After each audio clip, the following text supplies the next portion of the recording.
I think right now the challenge is to try to sort of fulfill the agreement which is already there. I mean, there was already what is called the Kyoto Protocol. It's involved the industrialized countries mainly because historically they are the countries that have contributed to creating the problem, and they've also benefited from economic development and so on.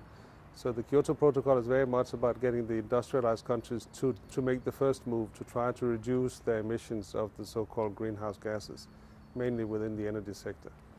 I think the challenge this year is to try to come up with a new agreement to follow up on Kyoto, and there will be this big negotiating meeting in Denmark. And I think the ambition is that if you really need to come down to potential changes that we can manage, we need to make quite a dedicated effort to reduce the emissions in the next 10 or 20 years. And we're talking about really dramatic reductions. But again, it's mainly the industrialized countries that have to take the lead. But I think there are lots of opportunities in developing countries to make emission reductions from a national development point of view. You don't need to make it for climate, but you can do it because it makes sense on your own. It's good for local environment.